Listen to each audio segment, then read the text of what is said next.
Ya, selamat malam dan terima kasih sudah mau datang hari ini. Dengan nama siapa?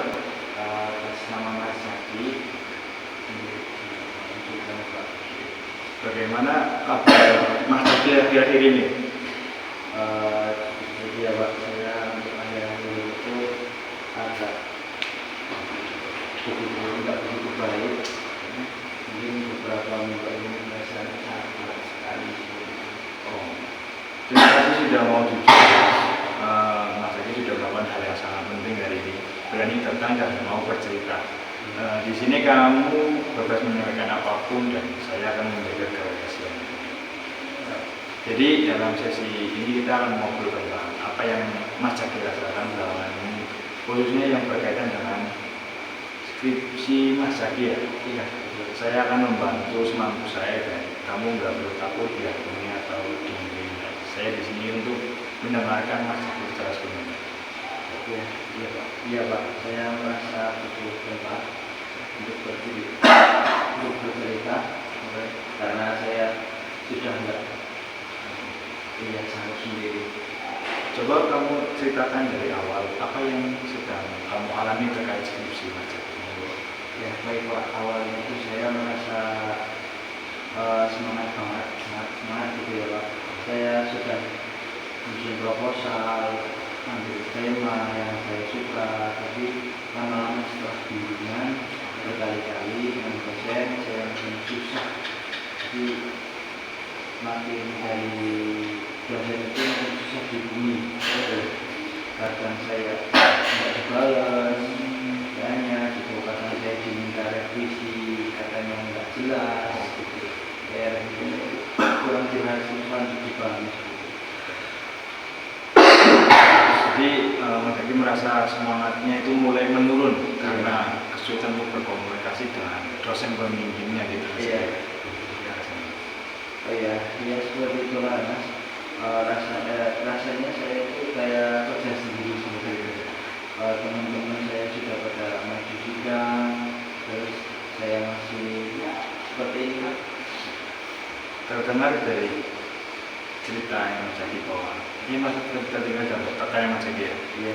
Seperti semuanya berjalan dengan terlalu lambat dan Mas Zaki merasa tidak mendapat dukungan yang cukup. Gitu. Ya betul Pak. Saya kadang merasa iri lihat teman-teman yang sudah selesai sampai sidang skripsi seperti itu. Saya juga jadi sering kali sakit kepala karena susah tidur, malas-malasan untuk apa-apain, mengerjakan skripsi terus. Ya Mas Zaki sudah berjuang sejauh ini merasa capek dan nilai itu sangat wajar Mas Zaki ya. Apalagi Mas Zaki mempunyai beban yang berat, saya paham dan saya hargai usaha Mas Zaki. Iya, kadang-kadang saya juga mikir apa saya memang nggak mampu ya seperti itu. Ya Mas Zaki sangat terbebani dengan semua ini dan saya bisa melihat betapa Mas Zaki sudah menahan banyak hal sendiri. Jadi selama ini Mas Zaki itu merasa sendirian mengerjakan skripsi, dosen sulit dihubungi dan Mas Zaki merasa tertinggal dari teman-teman. Sampai kita bersemangat lagi, apakah Ya, saya seperti itulah Pak. Saya bahkan udah mikir ya buat studi semester seperti jurusan saya berpikir seperti itu. Tapi saya juga malu kalau nggak lulus bareng teman-teman. Seperti itu. Jadi di satu sisi Mas Zaki ingin menyerah, tapi di sisi lain Mas Zaki juga nggak ingin mengecewakan diri sendiri dan lain gitu Mas. Iya, seperti itu Pak. Kurang lebihnya seperti itu. Sepertinya Mas Zaki juga merasa terjebak ya, seolah-olah apapun pilihannya pasti ada rasa sakit atau kecewa di dalamnya. Iya, saya lelah juga. Terus tapi juga saya takut gagal seperti itu. Takut bikin orang tua kecewa, terus malu dengan teman-teman.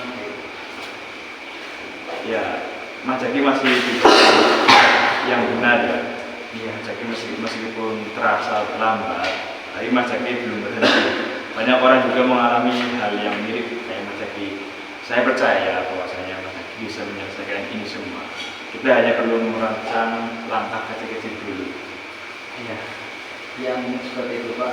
Terima kasih ya Pak sudah mau mendengarin cerita saya. Jadi saya udah agak terasa ya tenang seperti itu Pak. Jadi sejauh ini kita sepakat bahwa kamu merasa stres karena kesulitan bimbingan dan tekanan sosial ya. Tapi Mas Agi juga menyadari bahwa Mas Agi juga belum menyerah, dan itu menunjukkan kekuatan dalam diri Mas Agi. Kita bisa rancang langkah-langkah untuk bantu kamu tetap berjalan meski lelah. Baik, waktu kita hampir habis. Saya sangat menghargai keterbukaan Mas Agi hari ini. Kita bisa jadwalkan pertemuan selanjutnya jika Mas Agi merasa butuh.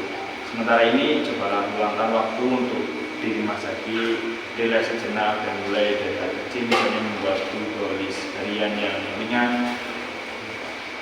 Iya Pak, saya alhamdulillah merasa jauh lebih baik dan setelah saya ngobrol sama Bapak hari ini.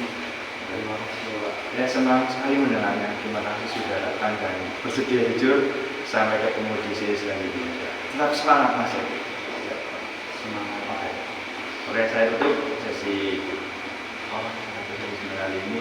Terima kasih.